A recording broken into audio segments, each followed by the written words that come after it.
संविधान सभा में एकमात्र मुस्लिम महिला बेगम एजाज रसूल थी। नमस्कार, मैं हूं विश्वंभर मिश्रा और आप देख रहे हैं टाइम फैक्ट्स न्यूज। जब देश 1947 में आज़ाद हुआ तो उसके सामने कई चुनौतियां थी। इसमें धार्मिक स्वतंत्रता को बनाए रखना और अल्पसंख्यकों को हितों की रक्षा करना भी एक बड़ी चुनौती थी। बेगम रसूल का जन्म 2 अप्रैल 1909 को हुआ था। उनका मूल नाम कदसिया बेगम था।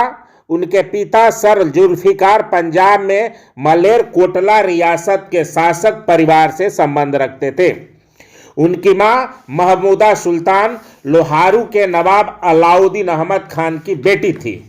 कुदसिया का विवाह 1929 में नवाब एजाज रसूल से हुआ, जिसके बाद उन्हें बेगम एजाज रसूल के नाम से जाने जाने लगा। भारत सरकार अधिनियम 1935 के लागू होने के बाद बेगम एजाज रसूल और उनका परिवार मुस्लिम लीग में शामिल हो गया और इस तरह उन्होंने चुनावी राजनीति की शुरुआत की। साल 1937 के चुनाव में उन्होंने गैर आरक्षित सीट से चुनाव लड़ा और सफलतापूर्वक संयुक्त प्रांत यानी मौजूदा उत्तर प्रदेश विधानसभा के लिए चुनी गई।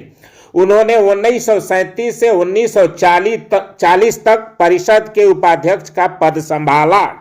उन्होंने संविधान सभा को मुस्लिम लीग के सदस्य के तौर पर ज्वाइन किया था, लेकिन बाद में वह कांग्रेस में शामिल हो गई।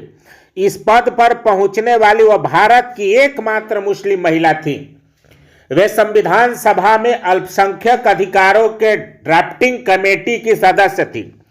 मसौदा समिति की एक सभा में अल्पसंख्यकों के अधिकार से संबंधित चर्चा के दौरान उन्होंने मुसलमानों के लिए अलग निर्वाचक मंडल होने के विचार का कड़ा विरोध किया था।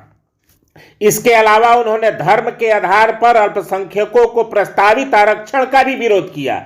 इसके बदले उन्होंने अल्पसंख्यकों के लिए न्याय एवं समान अधिकार की गारंटी की मांग की थी। अल्पसंख्यक अधिकारों के अलावा बेगम एजाज रसूल ने संविधान सभा में बहस के दौरान राष्ट्रीय भाषा, भारतीय लोकतंत्र और कॉमनवेल्थ